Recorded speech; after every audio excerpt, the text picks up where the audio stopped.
Manever I say ma PENDREAM TV. PENDREAM TV there, I see them yopo. Restore licenses that were lost. I mean, I just would want to understand what constitutes the as far as practicable. Well, all the banks were not in the same circumstances when they were shut down. And I'm aware that there are some criminal prosecutions with misuse of funds and so on and so forth. And that's why I don't want to treat it uniformly. And I said, as far as practicable, those that were unjustly withdrawn, can be restored. And once you talk about those that were unjustly withdrawn, I get the impression you have a fair idea those that can be restored? Yeah, definitely. I'll give you an example. I said one bank was shut down because there was criminal prosecution against its major shareholder. It had nothing to do with the bank.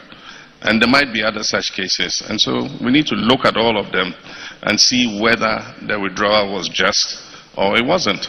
And the point even is, if you wanted to apply the current reserve position with this debt exchange, are you going to shut down the existing banks? The existing banks have been weakened by this debt exchange.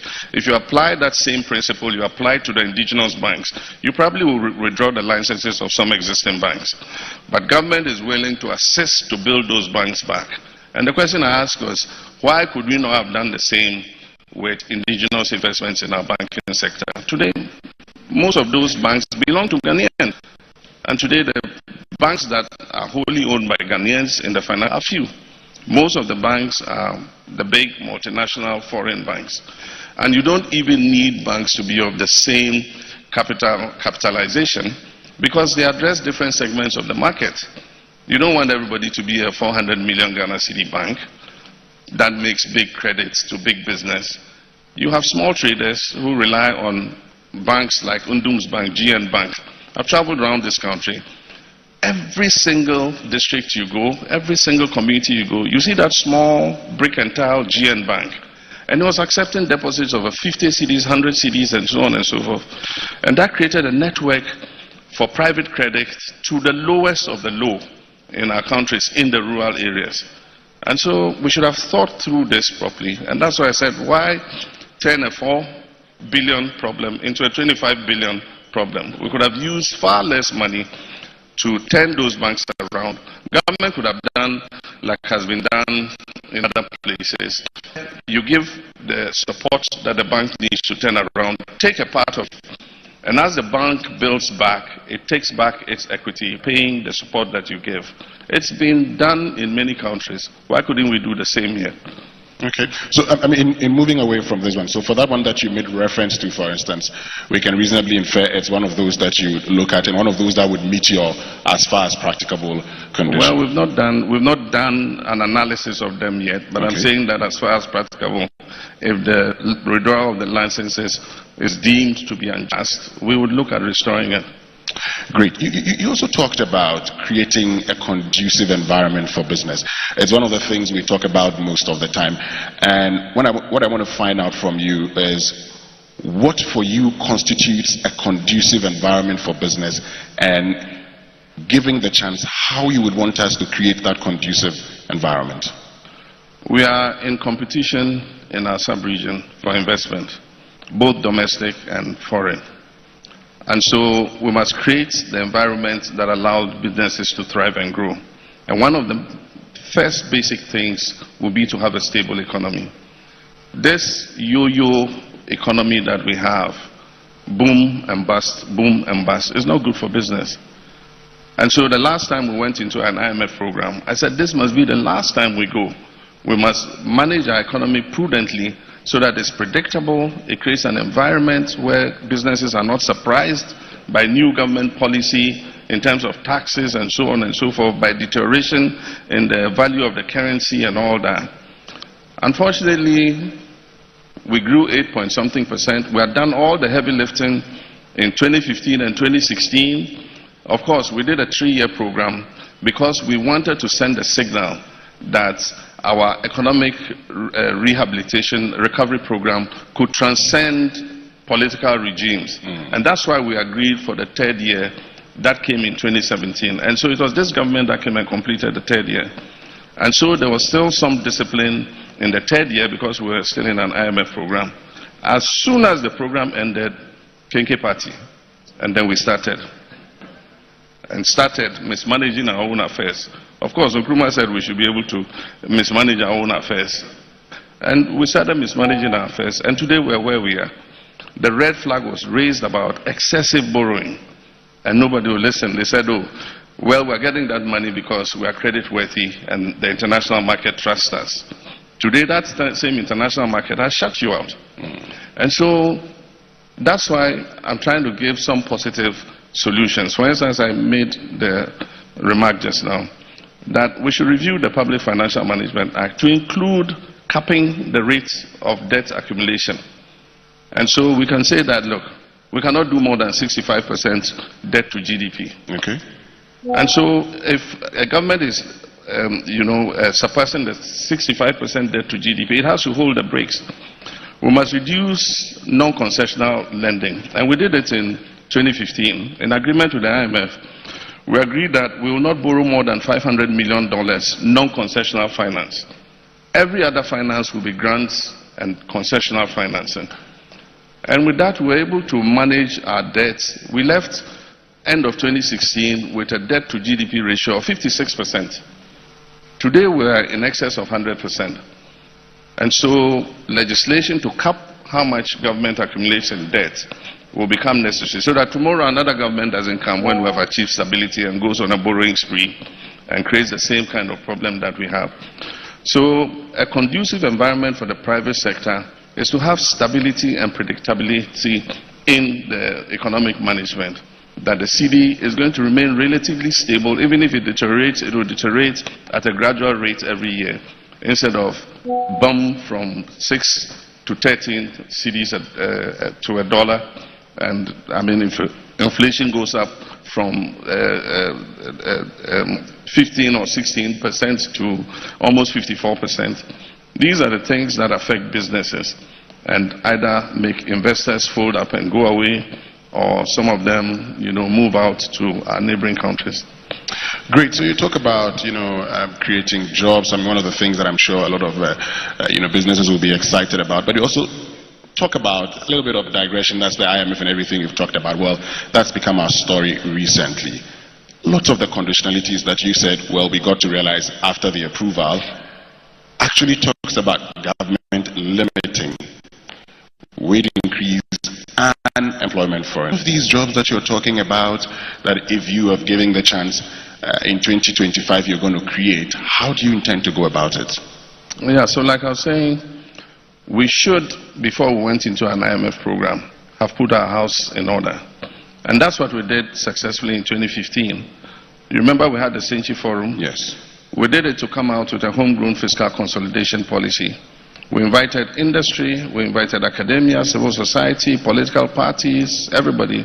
It's only the MPP that refused to come. And they said any of their members who come, they were going to sanction him.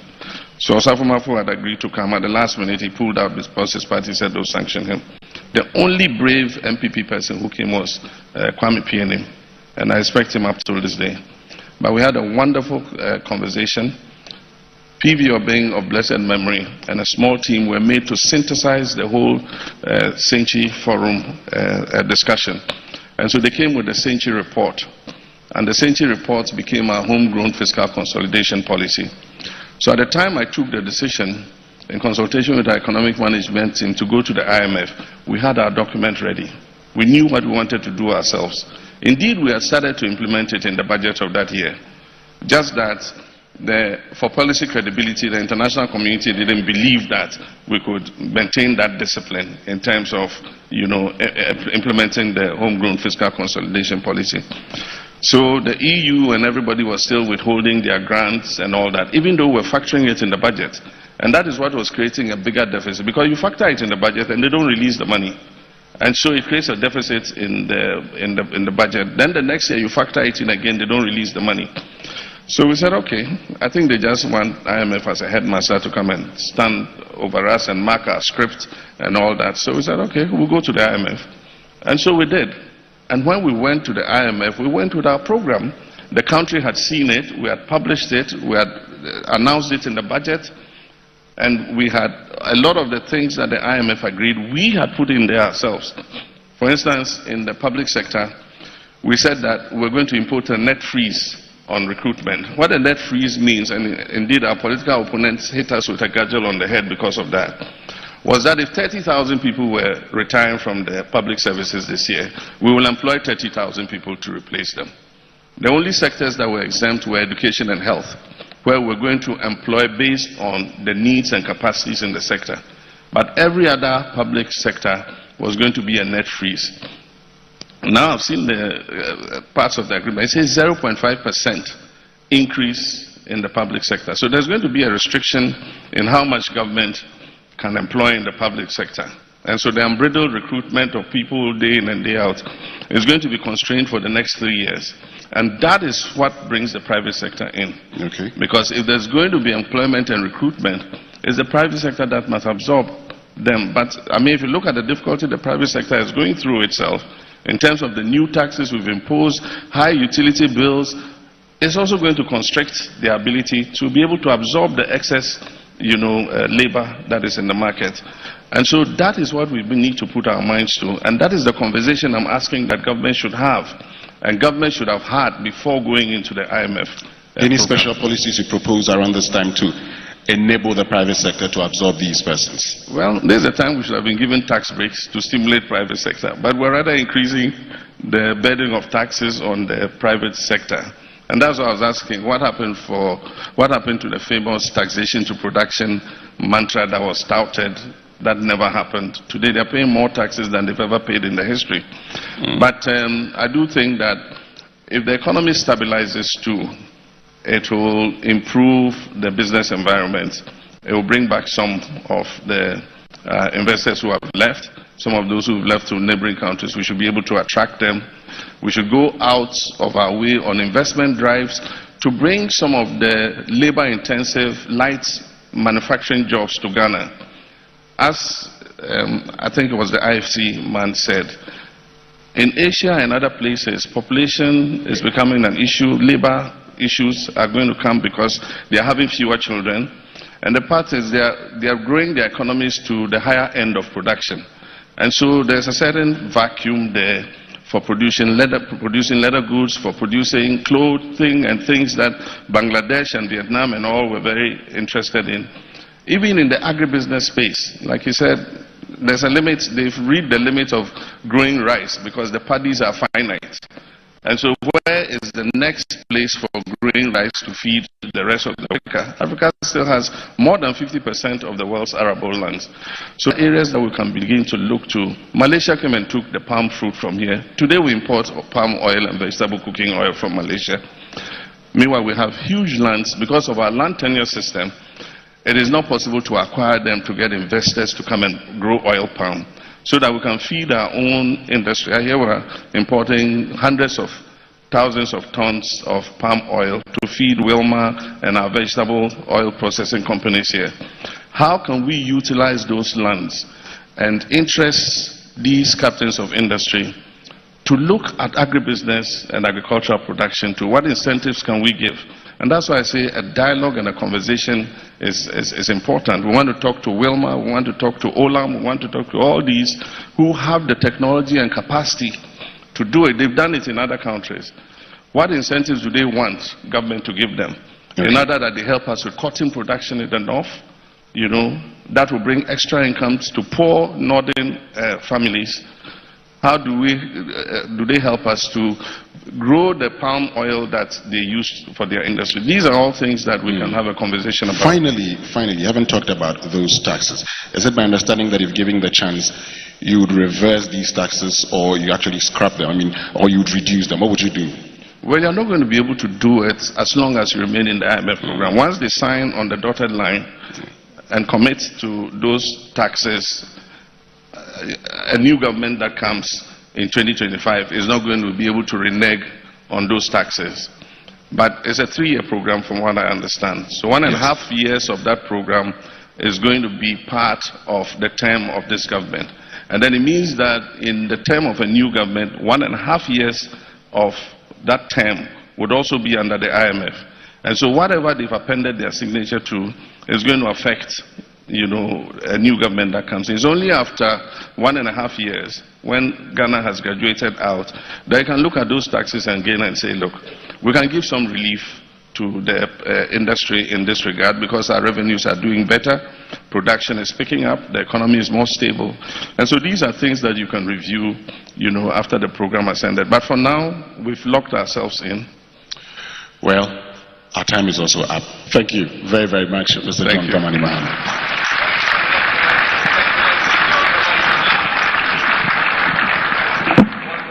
Mame fana asema PENDREAM TV. PENDREAM TV de osia dem yopo.